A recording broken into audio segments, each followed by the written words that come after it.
Hello canoeist, Lisa DeHart here, 3 Minutes with a Maine Guide, and today I'm going to show you how to bake bread on a river. Why? Because we're canoeists, and we can. For 2,000 years, bread has been water, salt, yeast, and flour. The amounts of any of those, for the most part, really don't matter. Each ingredient has to be right for that bread to rise. It has to be right. So let's start with the water. It's actually easier to make bread on a river than it is at home because you have all the wonderful little micro cooties that are in river water. The reason why a lot of people can't get bread to rise at home is because they have fluoride in their water. Two things will kill the yeast so that a bread won't rise. Fluoride and iodine. And that's half the ingredients, okay? Iodine and salt, fluoride and water. Your bread's not going to rise. So the water can't be super hot. It just has to be like lukewarm. The flour has to be never bleached, never bromated. The yeast, I just use like just a powdered granule, nice quality Red Star yeast. And the salt has to be sea salt. If it's iodized salt, that bread won't rise. The other thing that matters with bread is how you build it.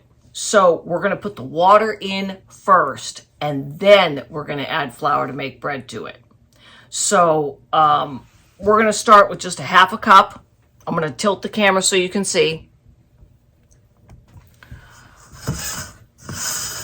We're going to start with a half a cup.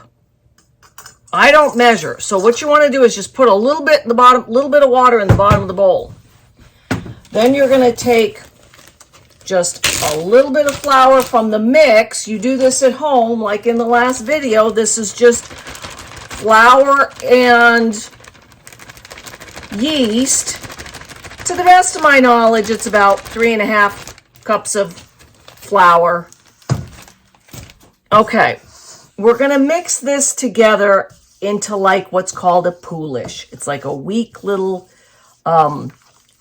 soupy liquid, okay? And you're going to see, you can already start to see bubbles. You can already see bubbles in there, which is a good sign.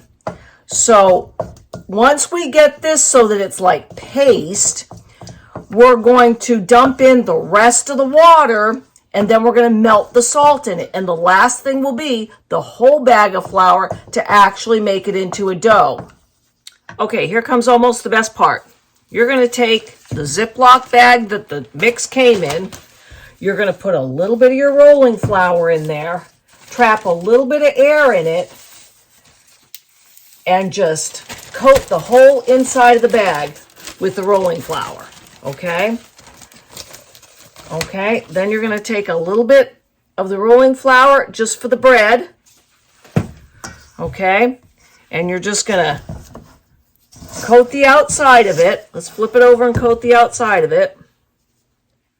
And then you're going to dump it in the Ziploc bag.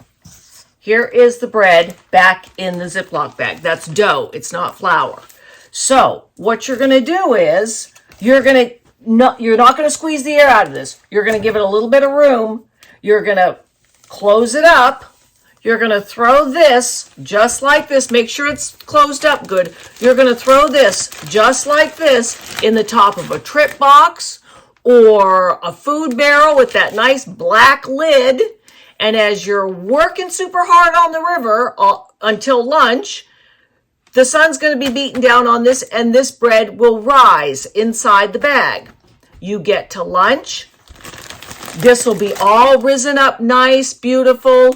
You'll pop the air out of the Ziploc bag. You don't even have to get your hands dirty. You're going to pop the air out of the Ziploc bag. You're going to take it and you're going to punch that bread down inside the bag. And you're going to close it up again, throw it back in the same trip box, canoe the rest of the afternoon until you get to camp. And then you're going to do the same thing. And then I'm going to show you how to put it in the pan to bake. So here is the bread in the Ziploc bag. It has risen and been punched down once already. So we're going to do it again, and I'm just going to show you, like, if you look at it like that, it's like, oh, Lisa, that's messy. I'll get that all over my hands and stuff. If you wet your hands,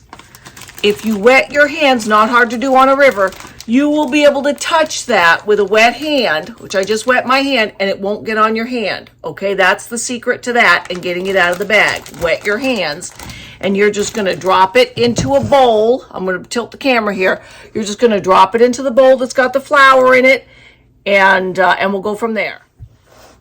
So we've got the reflector oven pan sprayed with a little bit of Pam so it doesn't stick. And we're just going to divide this into 3, and we're going to braid it. Now, in the language of bread, if a loaf is braided, it's meant to be pulled apart and eaten. If it's not, it's meant to be cut. I don't carry a bread knife in my kitchen kit on a river.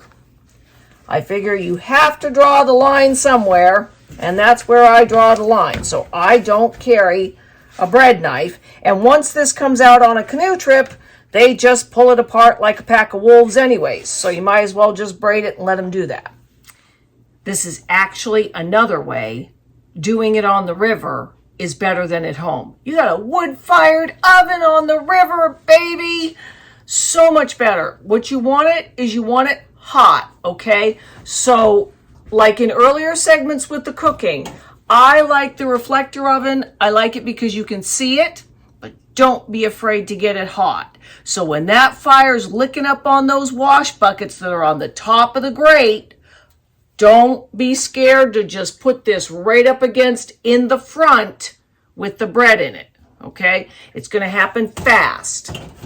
Relatively fast, but that's going to take practice. There's not an app for this. You're going to have to practice it, and you'll get good at it. Just because you can't do it now doesn't mean you won't be able to do it someday. And here's the finished product. Remember, every bread has a soul. I'm Lisa DeHart. You just spent 3 minutes with a Maine Guide.